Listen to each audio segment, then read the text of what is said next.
وبه نستعين على أمور الدنيا والدين. أشهد أن لا إله إلا الله وحده لا شريك له، وأشهد أن محمدا عبده ورسوله الكريم. اللهم صل وسلم على نبينا محمد وعلى آله وأصحابه أجمعين. أما بعد، رب اشرح لي صدري ويسر لي أمري واحلل عقدة من لساني yafqahu qawli. Segala puji bagi Allah, kemudian salawat dan salam kepada Rasulullah, kepada keluarga dan seluruh sahabat-sahabatnya. Jemaah salat subuh yang Allah muliakan, insyaAllah. Di pertemuan kita sebelumnya, kita sudah membahas salah satu daripada dosa besar adalah mengganggu tubuh jenazah atau merusak mayat tanpa ada keperluan. Masih dibolehkan apabila diiringi dengan hajat, seperti melakukan otopsi, dibenarkan dalam pandangan jumhur ulama ketika dibutuhkan untuk menyelidiki suatu kasus atau apapun hajatnya. Baik, kita lanjutkan dosa berikutnya, yaitu ziyaratun nisa lil qubur wa tashyi'inna al-janaiz.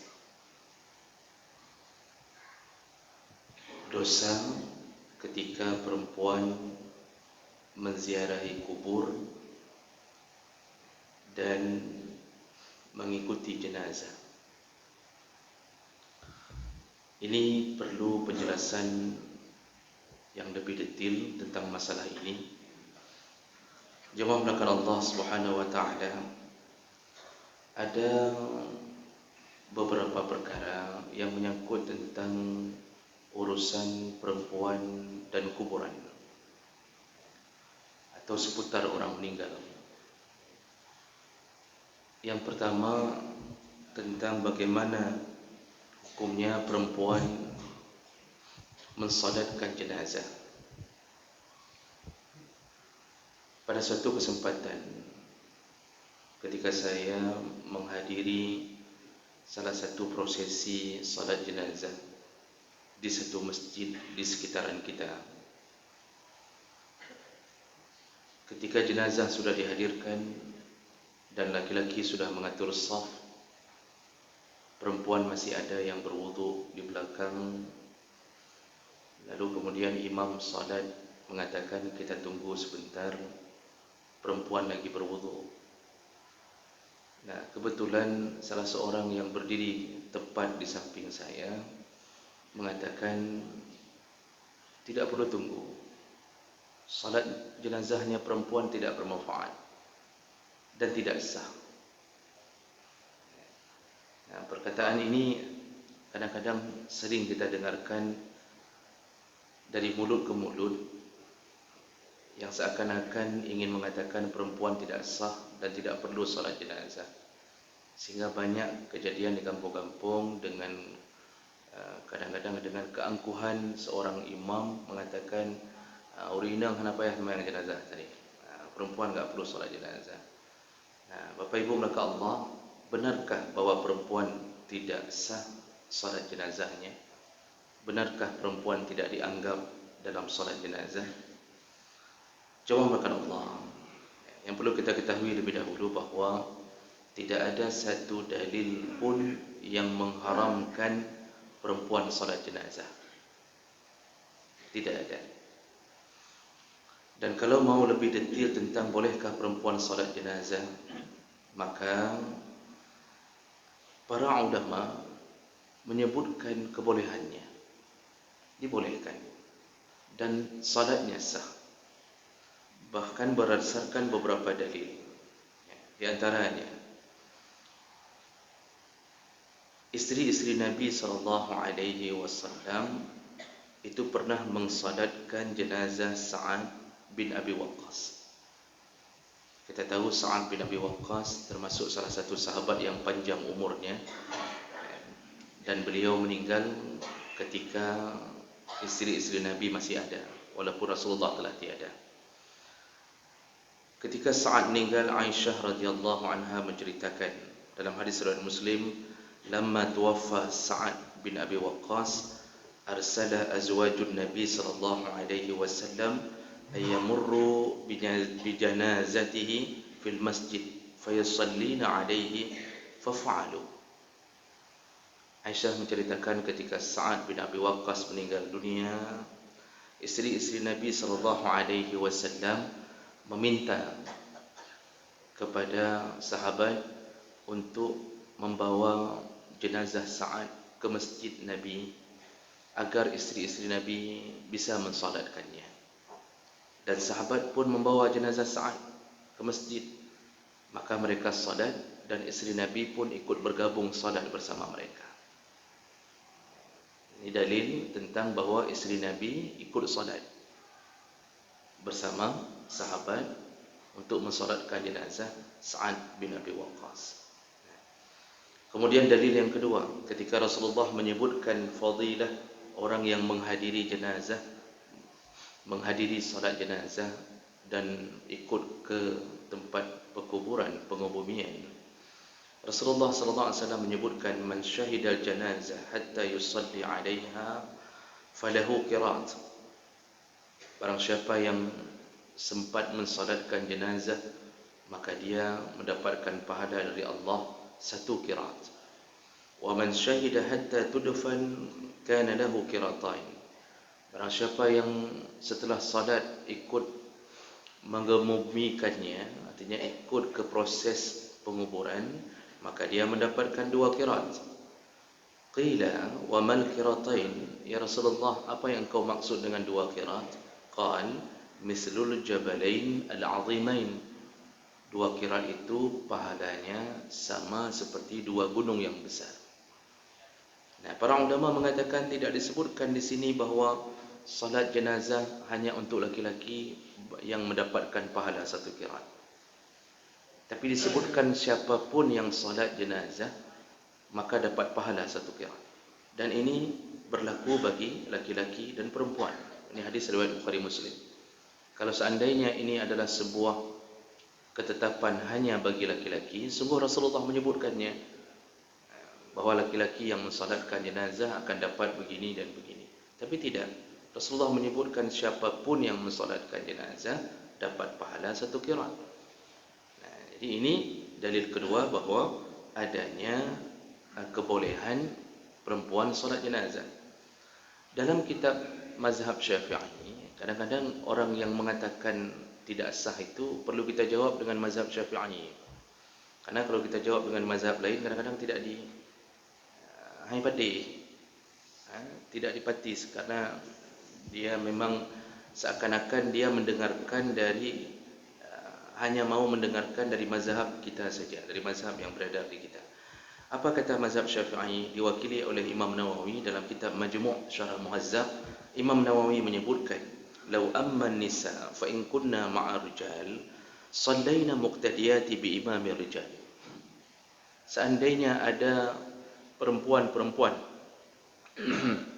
yang ingin salat jenazah, kata Imam Nawawi, maka sallaina ma'a muqtadiyat bi imami rijal. Dibolehkan perempuan-perempuan untuk salat berimam kepada laki-laki. Dibolehkan perempuan untuk salat jenazah berimam kepada laki-laki. Wa in tamahatna, qala asy-Syafi'i wal ashab, ustuhibba yusallina munfaridan. Tapi seandainya para perempuan itu dalam keadaan berkumpul hanya sesama perempuan, maka cukuplah mereka berjamaah sesama mereka saja. Jadi jemaah mereka Allah, hukum perempuan salat jenazah dibenarkan dan sah salatnya.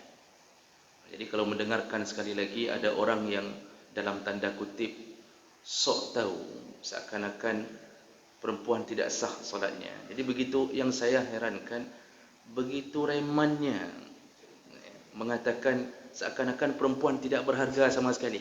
Urinang gede-gede hana sah semayang. Jadi ini adalah perkara yang kadang-kadang kalau orang tidak berilmu, tidak membaca, lebih reman dia daripada orang berilmu. Jadi jemaah melakukan Allah, perempuan dibolehkan untuk solat jenazah. Kemudian yang kedua, perkara kedua hubungan perempuan dengan jenazah. Berikutnya adalah at-tashyi', iaitu atau ittiba' al-janaiz. Bagaimana hukumnya perempuan mengiringi prosesi penguburan? Jadi dia mengikuti jenazah di hari pertama dikuburkan. Boleh atau tidak? Para ulama menjawab bahawa berdasarkan hadis Nabi SAW, perempuan ada dua kategori.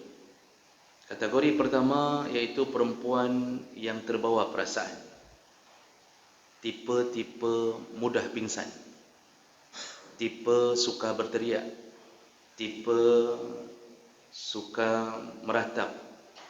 Jadi terus-terusan air mata mengalir, kemudian mulutnya terus-terusan melakukan niyahah, merobek-robek, mengatakan kalau engkau meninggal siapa lagi yang bayar SPP, kalau engkau meninggal Kibanda bayar kredit, kalau engkau, macam mulutnya meratuh. Jadi tipe seperti ini sepakat para ulama mengatakan haram. Haram mengikuti jenazah untuk diproses dikuburkan. Jangan bawa, biarkan di rumah. Dan ini juga dilarang oleh Nabi SAW dengan beberapa keterangan dari Nabi. Di antaranya hadis riwayat Ibnu Majah dan Abu Ya'la dari Ali bin Abi Thalib radhiyallahu anhu qala kharaja Rasulullah sallallahu alaihi wasallam fa iza niswatun julus. Ketika Rasulullah sallallahu alaihi wasallam keluar dari rumah ingin mengurusi jenazah, dia mendapatkan perempuan sedang duduk-duduk di jalan menuju ke pengurusan jenazah tersebut. Lalu Rasulullah berkata, ma yujlisukunna, apa yang membuat kalian duduk-duduk di sini? Qulna nantadirul janazah. Kata para perempuan yang sedang duduk-duduk, kami sedang menunggu jenazah, artinya sedang menunggu proses jenazah diselesaikan. Hal tughsilna?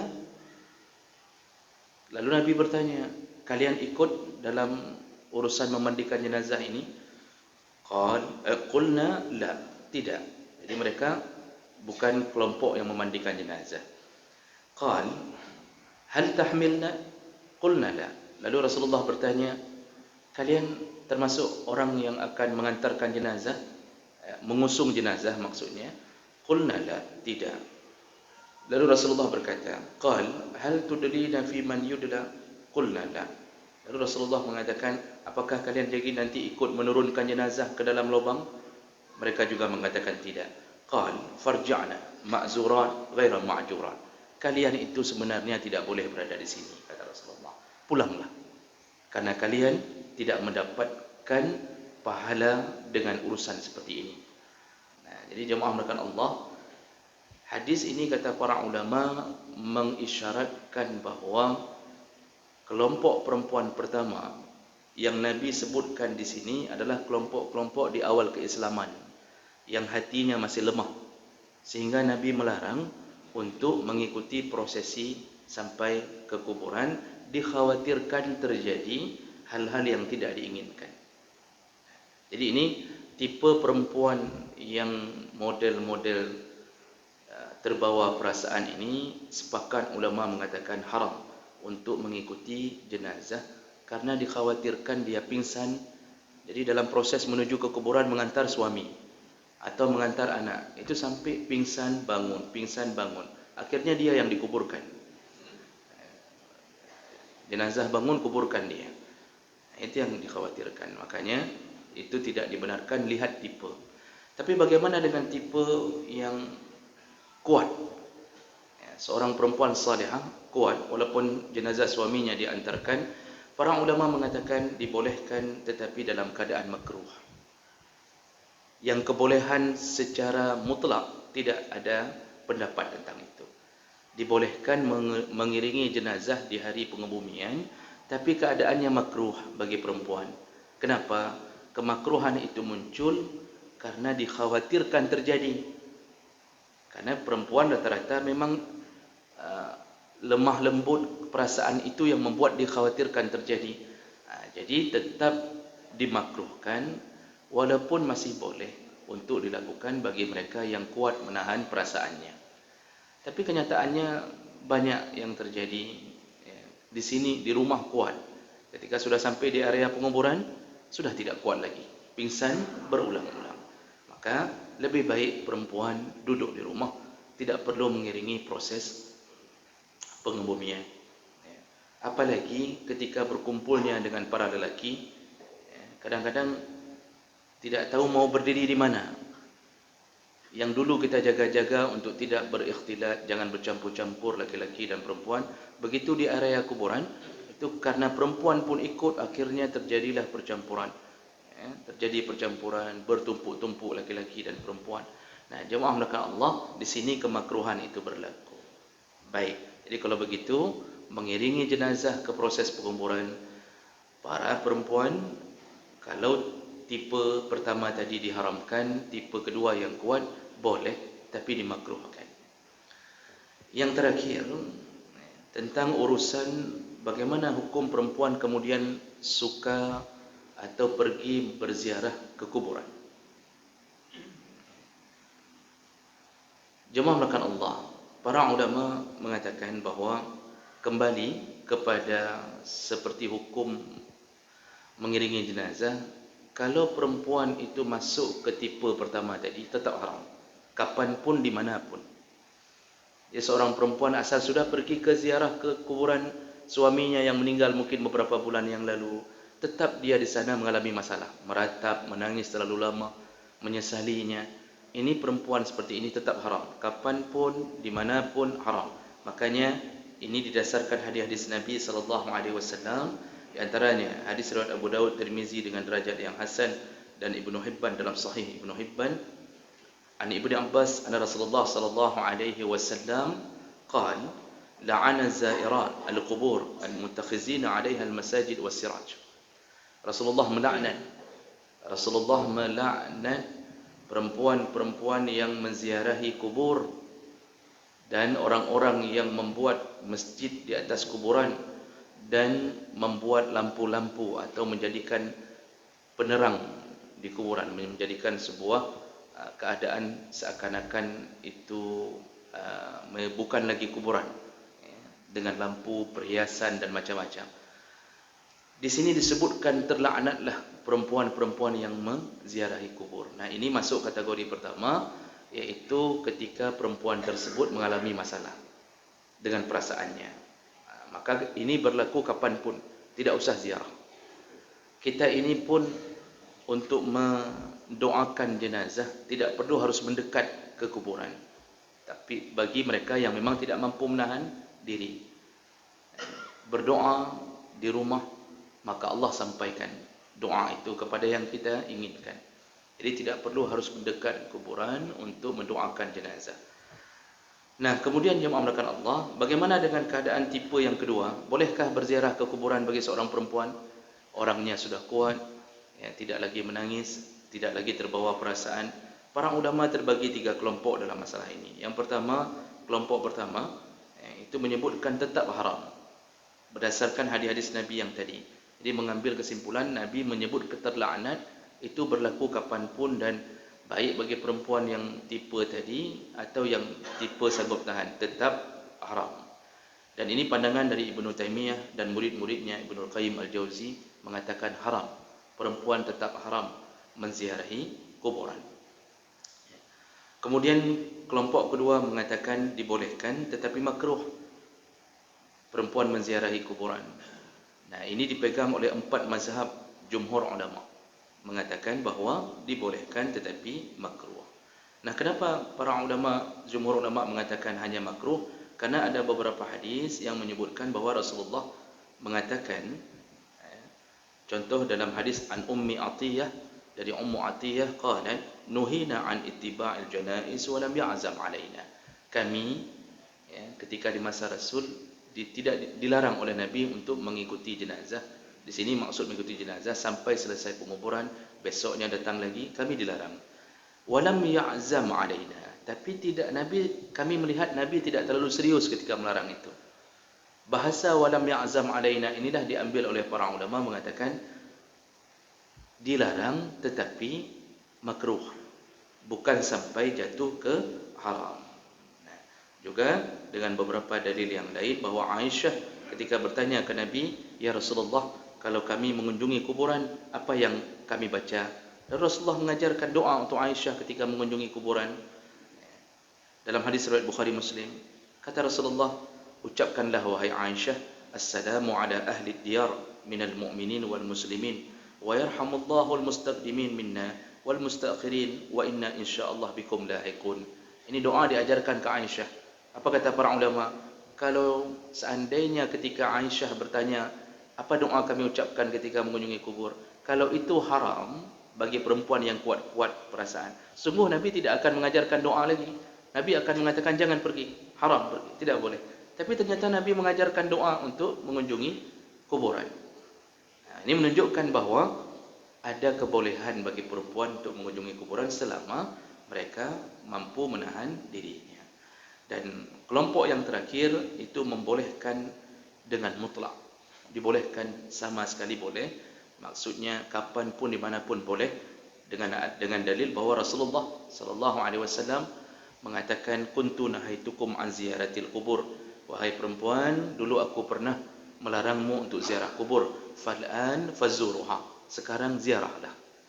Nah, jadi Nabi telah mencabut larangan tidak boleh ziarah kubur menjadi kebolehan, berziarahlah. Nah, ini dipegang oleh murid-muridnya imam dalam mazhab Hanafi. Jemaah melakukan Allah. Yang intinya bahawa dosa perempuan mengurusi jenazah, mengikuti jenazah sampai menziarahi kubur hanya berlaku pada perempuan-perempuan yang memang bisa terbawa perasaan sehingga melakukan fitnah dan dosa ketika berkunjung. Selain daripada itu, insya-Allah dibolehkan, tapi jaga-jaga diri agar tidak jatuh ke dalam kemakruhan. Dan inilah yang perlu kita jaga-jaga dari keadaan isteri-isteri kita, anak-anak gadis kita ketika mengunjungi kuburan. Dan mudah-mudahan ini bisa menjadi sebuah sandaran bagi kita untuk menjawab pertanyaan tentang seputar masalah ini, terutama bagi mereka yang suka memvonis sesuatu tanpa membaca, seperti kejadian yang saya sebutkan di awal tadi. Subhanakallahumma bihamdik, asyhadu an la ilaha illa anta, astaghfiruka wa atubu ilaik. Wassalamualaikum warahmatullahi wabarakatuh.